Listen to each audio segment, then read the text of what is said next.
Thanks for quitting, Emily sneered and looked at me. I just silently stared back at Emily. It's about cutting labor costs. We don't need a hag who exploits overtime pay at our company. Tom seemed pleased to. A week later, I kept getting calls from the company. Hello, as soon as I answered, the president spoke. Who exactly are you? I laughed mockingly at the president's words. I am Lily Johnson. I turned 59 this year. I've been working at this company for 37 years since graduating from college. Our company is staffed with administrative scriveners, social insurance labor consultants, and tax accountants, handling clerical work for our clients. This is especially popular with company presidents who run their businesses alone. These presidents are busy with sales and lack the time for clerical work, so our company takes care of it for them. I belong to the tax department. I got my bookkeeping and tax accountant qualifications during my school days. That's why I joined this company. Now I'm managing 45 clients, which keeps me quite busy. Even though a part-timer handles the accounting entries,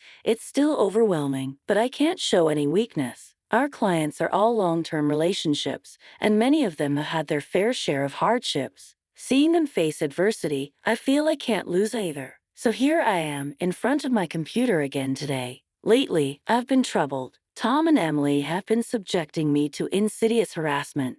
Tom, 7 years younger than me, is the head of the tax department. He used to be just a regular colleague, but his attitude changed drastically 3 months ago when he got promoted. He used to speak politely, but suddenly he started talking down to me. Lily, what are you doing? You've got some nerve slacking off during work hours. He's always either sarcastic or complaining. I'm looking at documents for tax-saving strategies for our clients. Even when I retort, Tom remains unfazed. Just check the manual for that. Don't do anything unnecessary. And if you end up working overtime, don't expect to get paid for it. Tom glared at me with those words. Unable to respond, Emily, Tom's assistant, chimed in. Lily, you should work more efficiently. At this rate, you'll never finish. That's why you're still a rank-and-file employee. Emily laughed mockingly. I was the first to be offered the promotion to department head, but I declined at the time. Becoming a head meant more time for management and less for client interaction. However, it was an internal offer,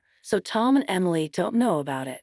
I'll make sure to complete my regular duties as well. That was all I could manage to say. Still, Tom and Emily's harassment continued. You're increasing overtime again? What a waste of overtime. Okay, Tom's angry voice echoed again today. Lily, cut it out. Your constant overtime is dragging down the whole tax department's performance. Emily sighed as she spoke. The reason for yesterday's overtime was simple. Tom had accumulated a month's worth of declaration forms to be filed by the end of the month.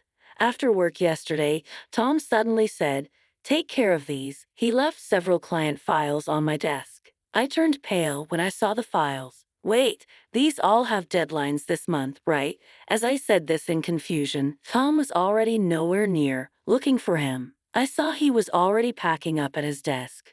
I'm heading out, take care with that. Tom quickly left the office. Good luck. Okay, Emily followed Tom out, laughing mockingly. Unbelievable. I sighed and opened the client files left on my desk. Moreover, some of the files were Emily's responsibility. I sighed even deeper. I knew why Tom was harassing me, because they wanted me to retire quickly. I have more experience and deeper knowledge in taxation than him. As a result, other members of the tax department come to me with their questions instead of Tom. There are other reasons why everyone avoids Tom. He looks greasy and unapproachable. The only female employee who stays near him is Emily. Tom likes young women. That's probably why he wants me to retire, to get the other female employees to rely on him more. It's such shallow thinking. It gives me chills. There's also the fact that he simply doesn't like me. Emily was harassing me to curry favor with Tom. Tom is the one who evaluates the performance of the tax department, so she probably wanted to undermine me to get a good evaluation from him. Anyway, I have to manage these declarations. Not only do I have to prepare the tax declarations for my assigned companies, but it looks like I won't be able to finish today's work either. But if I try to claim overtime, I'll just get complaints from Tom and Emily. I resigned myself to unpaid overtime. Then one day, I was suddenly called to the president's office. Our company had just had a change of president. Originally, the president's father had been managing the company since its founding, and it had only recently been handed over to his son. The son had always worked at another company and still wasn't fully acquainted with our company, but it couldn't be helped since the former president had suddenly fallen ill and he had to take over. Excuse me, as soon as I entered the president's office, I noticed Tom and Emily, and for some reason, they both had unpleasant smirks on their faces. Why are Tom and the others here? I muttered quietly enough that no one else would hear. In this tense and strange atmosphere, the president spoke. Lily, we'll need you to resign by the end of this month. Excuse me, what do you mean? I asked the president, my mind in a whirl. I heard from Tom and Emily you've been overbilling for overtime, right? Other members of the tax department have only about 15 hours of overtime per month, but Lily, you're already over 80 hours. Don't you find that odd? Tom and Emily have 0 overtime this month. Impressive, right? The president looked at me sternly. The reason my overtime was so high this month was that I was doing Tom and Emily's work. But if I said it was Tom's instructions, it would seem like my own inability to manage time, so I just stated the facts. I haven't overbilled for overtime. It's a result of not being able to finish my work within regular hours. Then the president sighed deeply. I'm doubtful, but there's no evidence, so I won't pursue it further. However, we can't continue to employ someone who works that slowly, so I want you to resign. The president's mind seemed made up. Me being told to leave the company I had dedicated my entire 37-year career to. I was tired too. No matter how much more I did beyond my own work, it was never appreciated. Instead, I ended up having to take on Tom and Emily's work as well. Yes, I understand. I'll resign at the end of this month. I realized I had already said that to the president. I glanced at Tom and Emily. They were smiling vulgarly, looking very pleased. After leaving the president's office with the 3 of them, Emily looked at me and said, "Thanks for quitting." Emily sneered and looked at me. I just silently stared back at Emily. Tom also looked down on me in the same way. We're cutting labor costs. We don't need a hack who exploits overtime pay in our company. Tom seemed pleased too. While watching the 2 of them talk so cheerily, I thought about the handover process and then started creating the handover documents for all my clients. Of course, I didn't miss saying goodbye to the people I was handing over to. I tried to get an appointment with the president to say goodbye in person. For the president, I couldn't meet. I sent letters and informed them of my successor.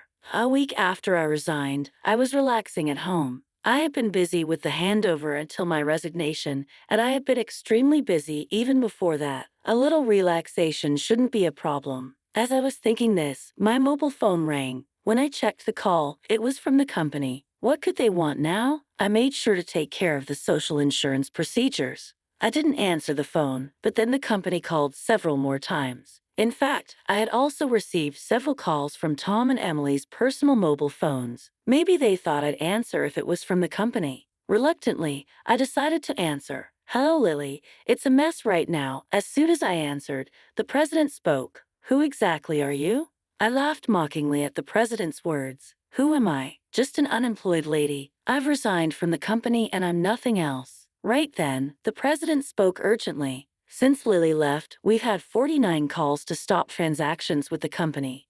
Please come back to the company immediately." The president said his piece and hung up. He must be really panicked. I guess I have no choice. I got up reluctantly and headed to the company. As soon as I arrived, Tom and Emily were waiting. Both of their faces were pale. They both had dark circles under their eyes. "What's wrong with both of you?" I asked, surprised at their drastic change in appearance. Then Tom glared at me and said, "Since then, we've been getting calls one after another to stop transactions, not just from your clients but from prospective companies we were planning to introduce." "What did you do?" Emily also looked at me with suspicion. I never thought Lily would do something so underhanded. I'm truly disillusioned. The reason they both looked so haggard was probably due to dealing with the cancellations, probably the body. Of course, I hadn't done anything to the clients, but I had a guess why they were canceling their transactions. Well, the cancellations might be unavoidable this time. As I muttered this, Tom yelled,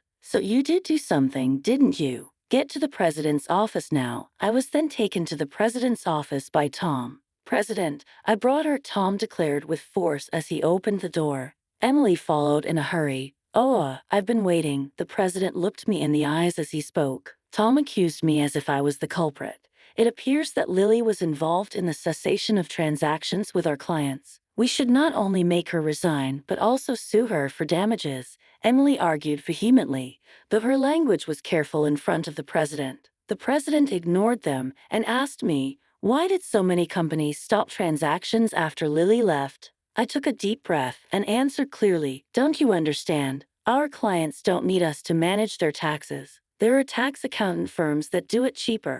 Yet they continued with us because I was here. Tom snapped at me. "What's with the attitude towards the president? And you think you're worth that much?" Emily also taunted, "There's no way it has to be Lily." The president looked serious. "Tom and Emily work based on the manual, optimizing operations. But I do more than that.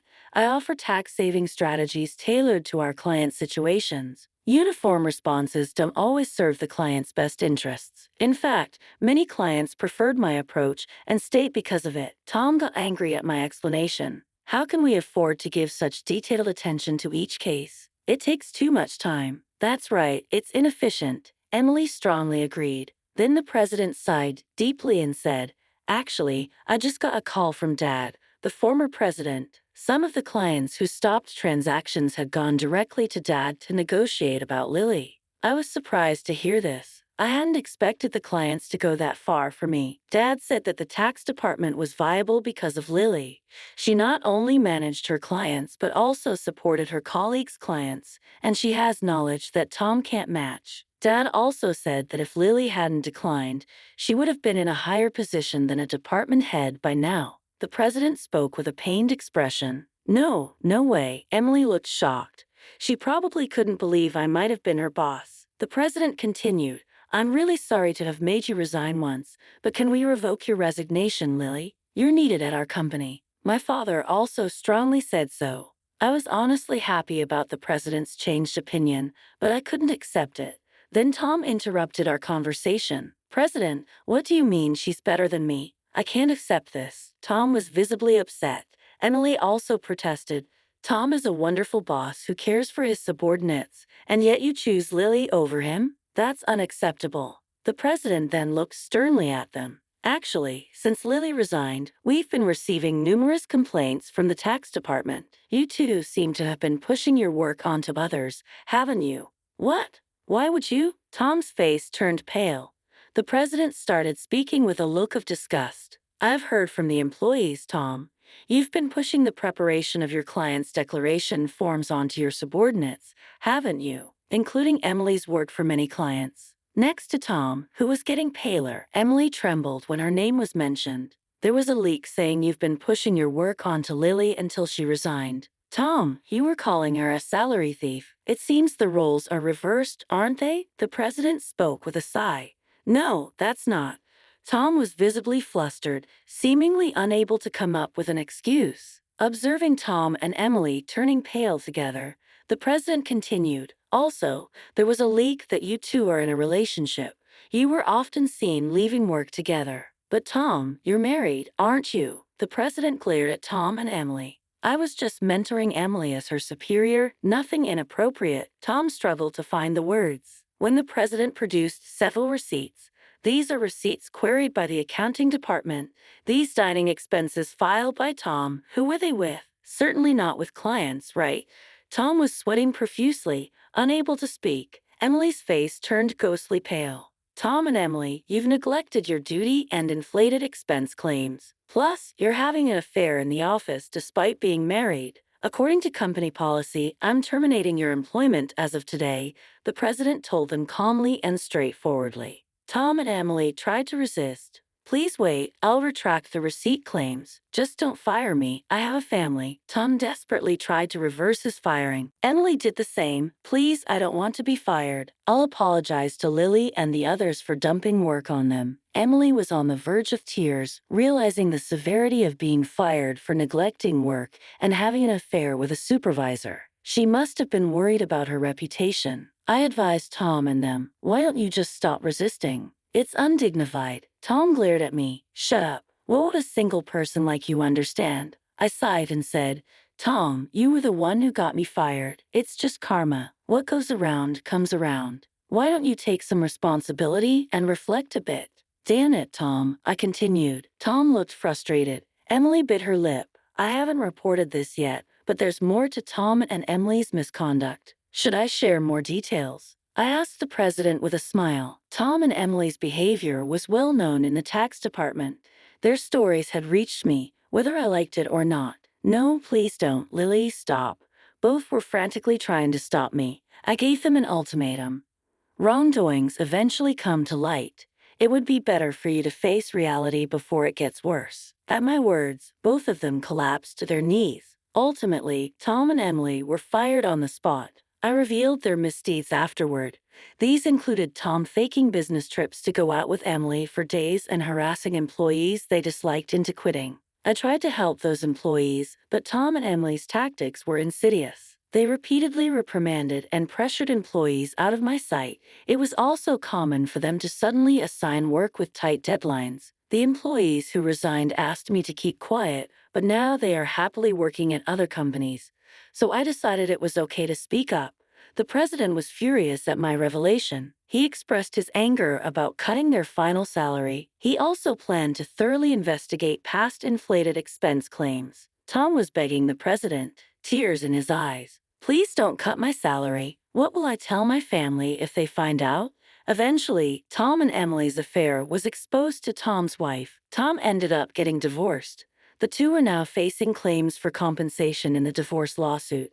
I know this because for some reason, Tom contacted me. Please, can you persuade the president to reconsider the firing? Emily and I are in a real bind now. Apparently, Tom and Emily are struggling to find new jobs. The tax industry is somewhat insular. If you commit too many misdeeds, word spreads quickly through the industry's network. That's why no one is willing to hire Tom and them. However, they need money for the divorce compensation and living expenses, so now they're working day labor, like at construction sites. People used to office work suddenly doing hard labor outdoors must be tough. Emily often calls me crying, Lily, please help. I just wanted a raise and a better life. I never really liked Tom, and this situation is unbearable, Emily would say, crying. However, Tom and Emily's predicament is their own doing. Many people, including myself, have been victims of their actions. So I told Emily, this is all your own fault, Emily. You can't unring a bell. It will be hard to return to the same path. You're just going to have to deal with the hardships. No way, Emily cried out in despair. This was the outcome of Emily's actions. I hope she continues to regret her actions in the future. As for me, I'm still enjoying a relaxed lifestyle away from work. Please come back. The president has been begging for me to return, but I have declined. After being told once to resign, I don't think I'll go back. Sometimes I help out at a friend's tax office to earn a bit of money. Maybe once things settle down, I'll start my own office like my friends. In my own office, no one can complain about my working style. I can fully dedicate myself to my clients. As a tax accountant, I want to be on equal footing with my clients, not as a teacher, but as part of the service industry. My second life has just begun. I'm looking forward to delving into